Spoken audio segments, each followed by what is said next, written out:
Ya, bismillahirrahmanirrahim. Assalamualaikum warahmatullahi wabarakatuh. Terima kasih sudah hadir untuk mata kuliah Teknik Pemesinan dan Mesin Perkakas. Untuk saat ini kita di pertemuan ke-9. Nah, untuk pertemuan ke-9 ini kita akan lanjut mengenai geometri pahat. Di mana geometri pahat itu yang akan dibahas di pertemuan kali ini yaitu terkait dengan elemen pahat, bidang pahat, dan mata potong pada pahat. Sebelum kita mulai, apakah sebelumnya ada yang pernah mendapatkan materi tentang geometri pahat ya? Sudah ada atau belum?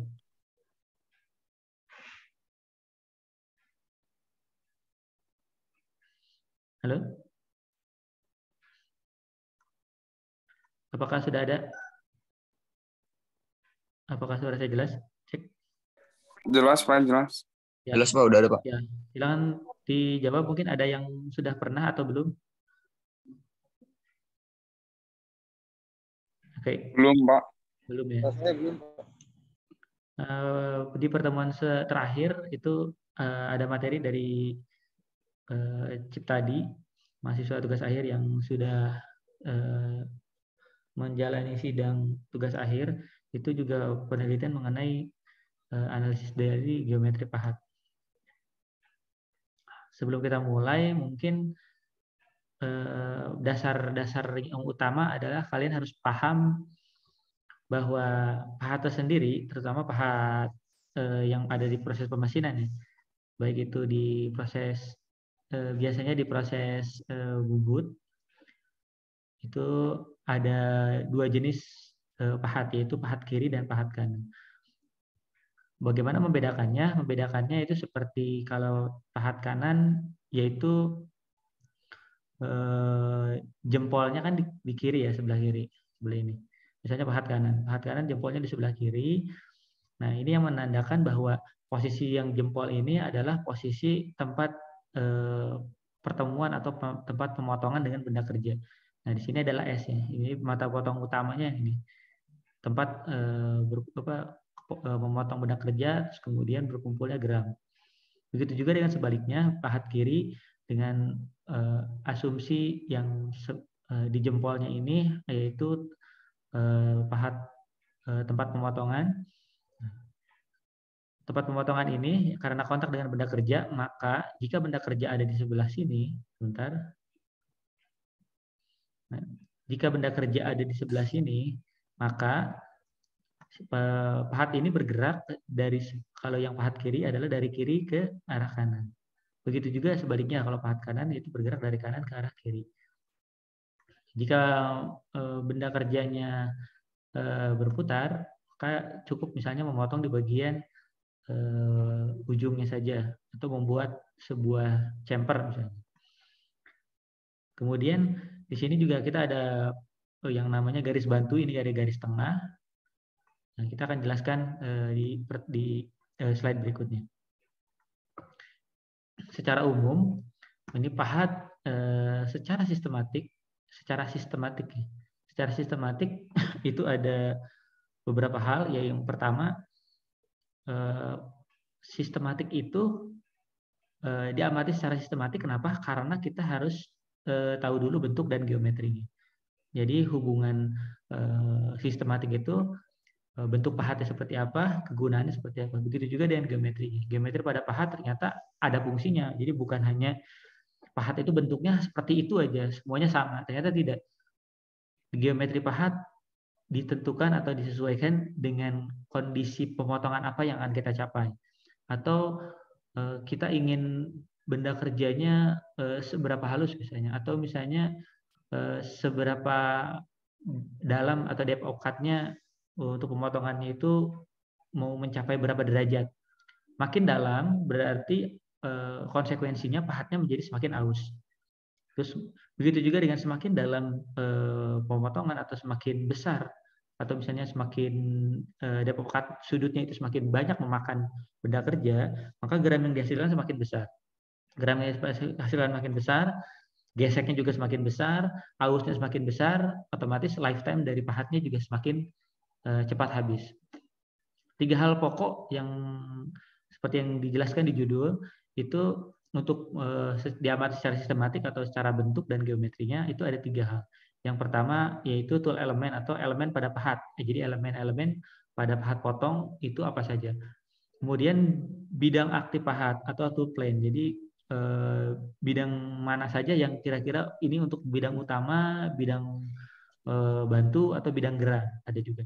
Kemudian ada mata potong pahat. Mata potong pahat itu yang sebagian mana sih yang akan kita yang bersentuhan langsung atau pembantu atau yang menunjang ke proses pemotongan atau proses pemesinan. Pertama ini adalah elemen pahat. Elemen pahat di sini poin pertama yaitu paham mengenai badan pahat. Badan pahat atau tool body secara definisi di sini bagian pahat yang dibentuk menjadi mata potong. Keywordnya ini ya, yang dibentuk menjadi mata potong atau tempat untuk sisipan pahatnya atau pahat karbida atau keramik. Coba kita lihat.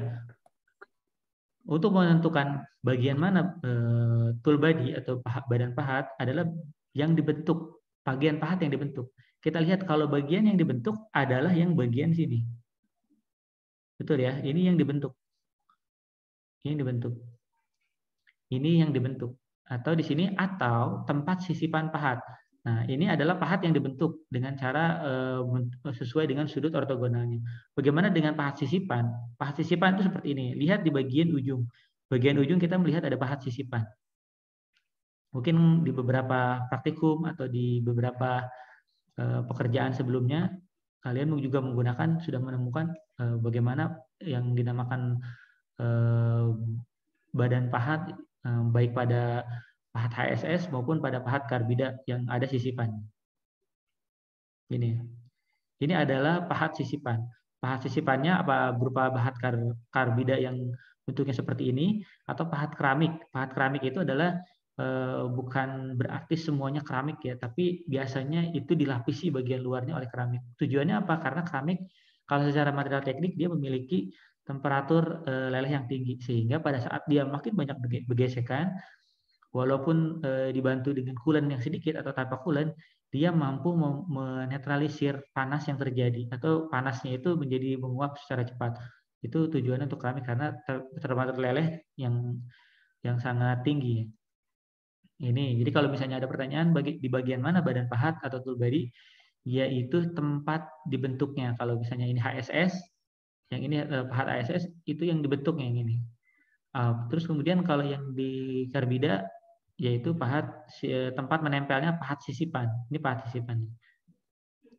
Oke, clear. Oke, elemen yang kedua yaitu elemen pahat yang kedua adalah pemegang atau gagang pahatnya. Atau biasa kita bicarakan dengan istilah tool shank. Tool shank ini kalau secara definisi bagian pahat yang dipasang pada bagian mesin perkakas. Nah, ini keywordnya adalah yang untuk dipasang pada bagian mesin yang dipasang ya. Bila tidak ada gagang, fungsinya diganti oleh lubang pahat. Sama dengan gambar yang sebelumnya, di bagian mana sebetulnya gagang pahat atau pemegang pahat atau tool shank ini yang dipasang pada bagian mesin perkakas. Biasanya kita kalau pasang pada mesin perkakas, lihat di sebelah sini ada lubang-lubang yang untuk mengunci. Lubang-lubang kita lihat. Sini ada, sini ada. Ini adalah lubang-lubang untuk mengunci pemegang pahat kepada bagian mesin perkakas. Nah, inilah yang dinamakan dengan pemegang pahat. Di bagian sebelah mana pemegang pahat? Ya, sebagian seluruh yang dia menempel. Untuk menempel pada mesin perkakas. Menempelnya ada juga yang menempelnya, misalnya ini mesin perkakas ada yang menempel di bagian ujungnya saja, kayak seperti ini. Ada yang menempel seperti ini. Ada juga yang dimasukkan ke dalam bagian mesin perkakas. Nah, bagian di mesin perkakas ini biasanya dinamakan dengan istilah yang ketiga, yaitu lubang pahat atau tool bore. Tool bore di sini biasanya dia masangnya bukan menempel, tapi dia dimasukkan ke dalam bagian mesin perkakas, kemudian dikunci di bagian dalamnya. dikunci. Makanya bentuknya biasanya secara umum adalah berbentuk silindris di bagian ujungnya. Pemegang pahat yaitu ya bagian keseluruhannya ini yang menempel. Nah, kalau secara definisi lubang pahat atau tool bore itu lubang pada pahat yang mana pahat dapat dipasang pada poros utama. Biasanya poros utama atau spindle ya. Ini atau poros pada mesin perkakas. Biasanya digunakan pada mesin freeze atau milling. Nah, seperti yang kita ketahui, kalau pada proses milling atau freeze, yang berputar itu adalah pahatnya. Misalnya, pahatnya berputar, makanya dia nempel di nempel di bagian dalam, terus kemudian si bagian dalamnya itu dia berputar. Dia berputar untuk menghasilkan gerakan potong ataupun gerakan makan. Ini biasanya fungsinya berbeda. Kalau yang bagian atas, yang ini, yang berbentuknya karbida, itu biasanya spindle-nya yang berputar atau benda kerjanya yang berputar. Oke. Terus kemudian elemen pahat yang berikutnya itu ada sumbu pahat atau tool axis. Nah, tool axis ini itu sebetulnya adalah garis hayal atau imajiner yang digunakan untuk mendefinisikan geometri pahat. Umumnya menggunakan garis tengah. Kita lihat yang mana? Nah, lihat ini yang tadi kita lihat garis putus-putus pada di bagian tengah pahat. Ini adalah kita bilang sumbu pahat. Ini yang menjadi referensi kalau kalian pada proses pemesinan, pada proses pemrograman NC atau CNC itu biasanya mendefinisikan dari sumbu pahat ini. Begitu juga dengan jenis yang lain. Misalnya di sini sumbu pahatnya, atau misalnya di sini ada lagi sumbu pahat yang bagian tengah. Itu adalah sumbu pahat atau tool axis. Kalau jumlah axisnya itu sendiri, ya itu tergantung dari mesin yang digunakan atau mesin perkakas yang digunakan. Ada yang menggunakan 2 aksis, 3 aksis, 4 aksis, bahkan sampai ada yang 6 aksis. Kemudian aksis yang tool aksis ini biasanya kalau pada pemrograman CNC gerak arahnya itu yang sesuai, yang searah dengan sumbu. Contoh, misalnya ini adalah drill ya, atau gurdi. Mesin drill atau gurdi ini biasanya dia bergerak dari titik tengah ini ke arah depan untuk memotong, misalnya untuk melubangi. Nah, untuk melubangi ini biasanya arah gerak sumbunya itu adalah kita temukan itu dengan sumbu Z. Dengan sumbu Z, di mana posisi pada saat dia tidak memotong itu adalah di sini misalnya. Di sini adalah titik 0. Kemudian apabila dia bergerak ke arah kiri, sama seperti kita belajar dari diagram Cartesius. Kalau misalnya ada sumbu X, ke kanan itu positif, ke kiri itu negatif misalnya. Nah, ini begitu juga dengan ini.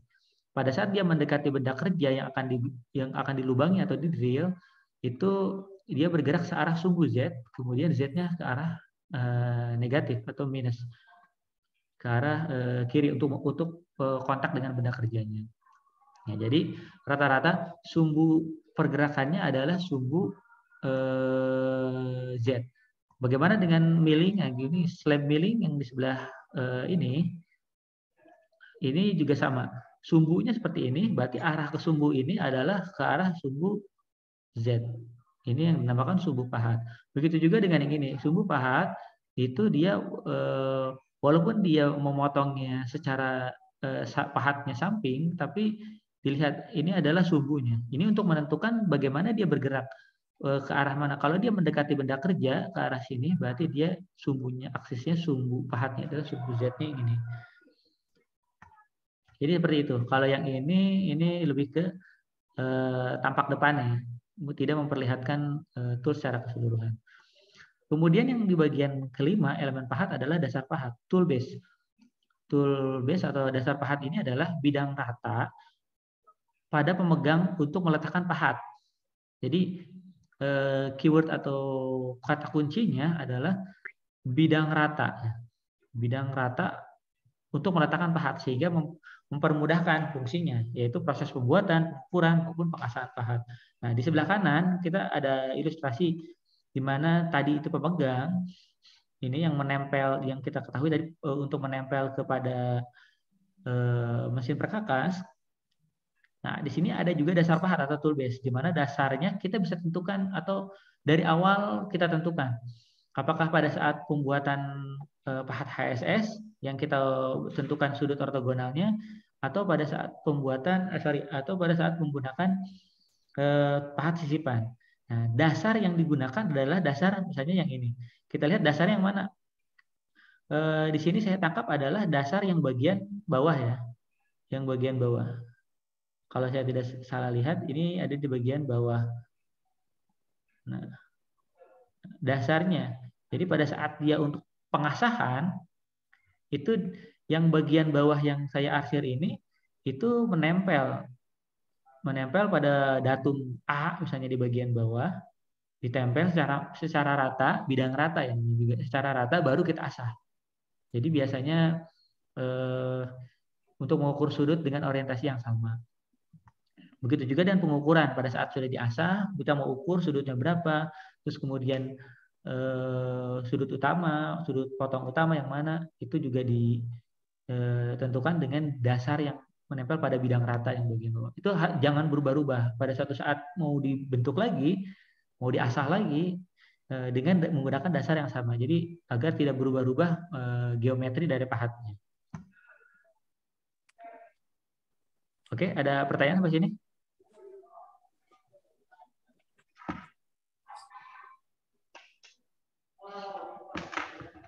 Oke, kita lanjut dulu. Selain elemen pahat, ada juga yang namanya kan dinamakan dengan bidang pahat atau tool plane. Tool plane di sini ada tiga pokok, ada tiga bidang. Tiga bidang di sini biasanya yang namanya bidang itu kan kumpulan dari garis. Kalau titik kan pada elemen gambar kita ketahui bahwa ada titik, garis, kemudian ada bidang. Nah, bidangnya ada bidang 2 dimensi, ada bidang 3 dimensi. Nah, di sini misalnya kita bidangnya adalah yang bidang 2 dimensi, kita lihat bidang geram. Yang pertama adalah bidang geram, atau dengan kita namakan dengan simbolnya A gamma. A gamma ya. Kayak gini. Nah, atau bidang geram ini kita namakan dengan face atau bagian muka. Nah, bidang geram ini A gamma pada praktikalnya di benda kerja itu kita ketahui suka ada agama 1, agama 2. Ya, agama 1, agama 2. Jadi bisa saja bidang geramnya itu lebih dari 1. Atau misalnya 2 atau 3. Nah, di sini bidang agama 1 itu adalah bagian yang ini nih, yang samping ini nih, yang tipis. Sedangkan agama 2 itu yang di bagian yang saya arsir. Nah, agama 1 dan agama 2. Jadi secara definisi bidang geram ini adalah bidang nyata ya, terlihat di kasat mata, di mana bidang geramnya itu adalah di mana lokasi geramnya itu mengalir atau terbentuk misalnya. Jadi pada saat dia akan memotong, misalnya dia memotong nih ke arah sini ya, ke arah sini. Dia memotong ke arah sini, itu geramnya itu mengumpul atau bahkan menggores di bagian bidang yang ini, bidang yang arsir ataupun bidang yang merah ini. Itu adalah bidang geram. Jadi ciri khasnya pada saat pemotongan dia tempat geram itu mengalir atau melewati bidang itu, sehingga kadangkala dia juga mengalami gesekan, hanya gesekan saja. Terus kemudian ada yang bidang kedua adalah bidang utama atau mayor. Ini disimbolkan, ini salah ya, ini nggak ada aksen. Bidang utamanya itu atau mayor adalah A alfa. Sedangkan bidang bantu adalah A alfa aksen. Atau principal atau mayor flank, dan ini auxiliary atau minor flank. Nah, sedangkan bidang utama secara definisi bidang nyata atau bidang yang dapat terlihat oleh kasat mata yang merupakan permukaan transien pada benda kerja yang menghadap permukaan transien benda kerja. Kita lihat di gambar yang kedua yang bagian bawah. Di sini ada permukaan benda kerja yang belum terpotong, itu adalah yang di bagian sini. Terus kemudian ada permukaan transien. Permukaan transien adalah permukaan yang, saya ganti warna. Permukaan transien adalah yang di bagian sini. Nah, terus kemudian permukaan terpotong adalah hasil yang sudah diproses. Sini saya gambarkan dengan warna hijau. Ini. Nah, kemudian kembali ke definisi tadi. Bidang utama adalah bidang yang menghadap permukaan transien benda kerja. Menghadap transien benda kerja. Makanya yang di sini adalah yang utama adalah yang terpotong yang di sini. Kita lihat kalau A alfa di sini adalah yang di bagian sini. Nah, kita lihat ini kalau misalnya A alfa 1, A alfa 2 atau mungkin bisa lebih dari 1. Nah, di sini yang menghadap ke benda kerja, yang menghadap ke permukaan transien benda kerja. Berarti yang di sini. Ini yang menempel adalah saya gambarkan dengan warna ini ya, biru bentar. Nah, biru adalah sebelah sini.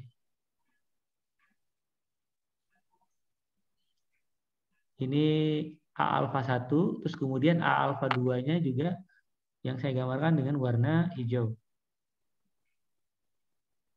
Ini ya.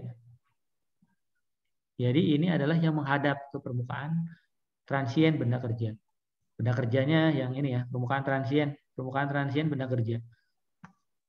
Oke, sekarang apa yang terjadi jika pada saat prosesnya mayor flank atau bidang utama pada pahat ini. Nah, karena adanya gaya pemotongan tadi antara benda kerja dengan pahat, maka sebagian bidang utama akan terdeformasi sehingga bergesekan dengan permukaan transien benda kerja. Secara definisi di material teknik kita ketahui bahwa deformasi itu kan ada dua, deformasi plastis, ada deformasi elastis. Nah, di sini karena dia tidak mengubah bentuknya, maka kita lihat dengan deformasinya ada deformasi elastis. Dan di sini bidang utama akan terdeformasi, berarti terjadi deformasi elastis yang tidak terlalu besar sehingga bergesekan dengan permukaan transien. Di sini secara kasat mata mungkin tidak terlihat, tapi makin seringnya dia digunakan, dia akan mengalami deformasi terus-menerus sehingga secara geometri akan berubah. Begitu juga dengan bidang bantu minor atau A alfa aksen. A alfa aksen di sini ada di simbol yang sebelah kiri. Di sini saya gambarkan misalnya dengan warna kuning, orange ya. Di sini adalah ini. Ini adalah bidang bantu minor. Bidang bantu ini tidak berhubungan langsung dengan proses pemotongan, tetapi dia hanya membantu untuk meningkatkan atau menghasilkan pemotongan dari bidang utama yang jadi lebih baik. Contoh misalnya yang saya kuning atau kuning ini, jika dia bidangnya tidak ada atau dia tajam gitu, ini kita hilangkan, otomatis bidang utama atau mayor flank ini yang warna hijau, dia akan sangat mudah terdeformasi karena dia tidak tertahan dengan baik oleh bidang minor. Nah, kalau secara definisi di sini dijelaskan,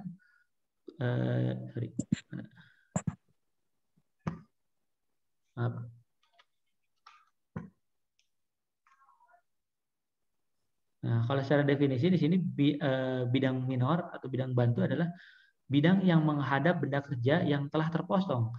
Makanya kita lihat di sini bidangnya itu adalah sebelah sini. Yang bagian sini nih, kuning. Nah, itu adalah bidang, kita zoom.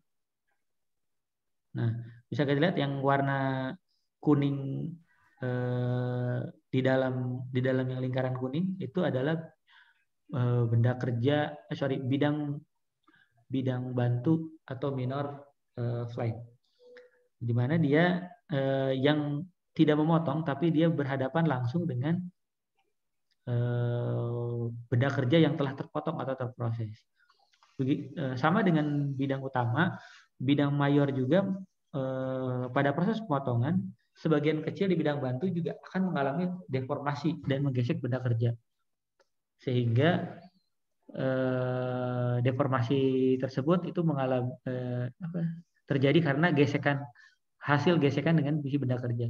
Apakah yang sudah terpotong kan sudah tidak mungkin, Pak, kalau misalnya bergesekan, tapi pada dasarnya kadang-kadang di hasil pemotongan benda kerja kita melihat adanya hasil pemotongan yang sisa pemotongan, misalnya seperti bari atau misalnya ada geram yang menempel pada benda kerja. Nah, itu kadang-kadang masih menempel dan itu akan bergesekan langsung dengan bidang minor atau bidang bantu. Nah, itu juga salah satu fungsinya sekaligus untuk membersihkan atau menghilangkan sisa pemotongan tadi. Nah, ini yang terakhir adalah kita ketahui terkait dengan mata potong. Nah, di sini mata potong sama seperti yang kita bahas di awal tadi, ada pahat kiri, ada pahat kanan. Nah, di sini ada dua jenis mata potong. Sama seperti yang bidang, mata potong ada dua, yaitu mata potong utama, ya, disimbolkan dengan warna S ya. Disimbolkan dengan S, sedangkan mata potong bantu atau adalah S aksen. Principal major cutting edge atau auxiliary cutting edge. Di mana mata potong utama itu biasanya adalah garis perpotongan. Kalau yang tadi itu bidang, kalau mata potong adalah garis. Kenapa garis? Karena sifatnya dia untuk motong. Itu. Kalau misalnya bidang, secara prinsip dia tidak dapat terpotong. Kalau bidang secara prinsip dia tidak dapat memotong benda kerja. Karena bidang. Jadi bidang itu hanya akan terjadi gesekan. Seperti yang kita ketahui tadi bahwa bidang itu adalah gesekan. Lagi-lagi keywordnya di sini adalah menggesek, bergesekan. Ini adalah di mana geram mengalir, berarti gesekan juga. Ini bidang. Tapi kalau misalnya mata potong, dia adalah garis. Garis ya, garis perpotongan. Nah, kalau yang di sini karena untuk memotong berarti garis perpotongan antara bidang geram A gamma dengan A alfa. A gamma dengan A alfa. Kita bisa lihat di sini perpotongannya A gamma di A gamma dengan A alfa. Sini. Berarti kalau kita lihat kalau A alfanya ini, kalau A gamma yang ini yang A gamma 1 dan A alfa 1, garis pemotongannya itu kurang lebih adalah yang ini. Oke, kita zoom bentar. Nah, garis pemotongan lihat. Yang A alfa ini A gamma 1 yang atas itu bidangnya yang bagian atas dari garis merah. Kalau yang A alfa 1 adalah bidang yang di bawah garis merah. Ini adalah garis yang kita namakan tadi dengan mata potong mayor. Jadi keywordnya adalah antara bidang geram dengan bidang utama. Bidang geram dan bidang utama. Kalau bidang mata potong bantu adalah perpotongan antara bidang geram atau A gamma dengan bidang bantu A alfa aksen.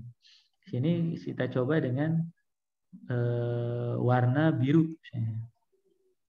A alfa aksen dengan sebentar. Contoh misalnya yang ini. Oke, kita zoom dulu.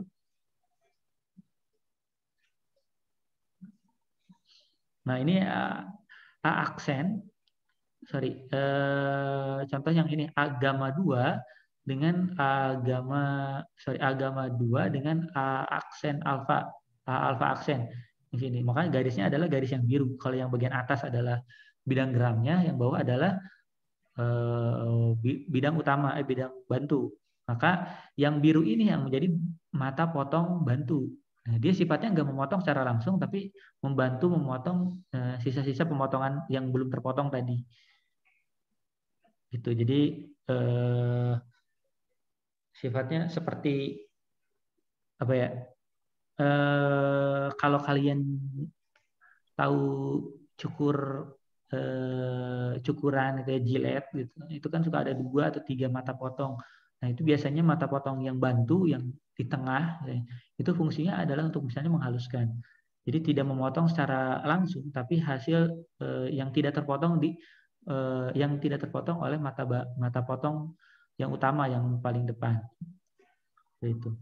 Oke, terima kasih. Mungkin sampai sini kita lihat ada pertanyaan, mungkin silakan.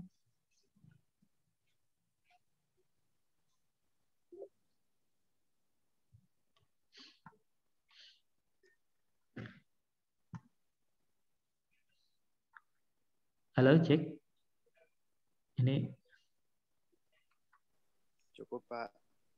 ya, ya silakan. Siapa tadi? Faisal.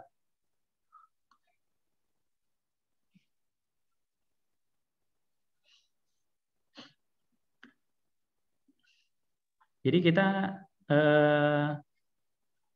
beberapa pertemuan nanti akan membahas terkait dengan geometri pahat ya. Kalau misalnya lancar 5 pertemuan hari minggu ini, berarti sampai Jumat kita pertemuan ke-13 ya, berarti selesai ya. Pertemuan 14-nya tinggal tugas nanti atau di apa? Yang pernah saya bilang ada asinkronus.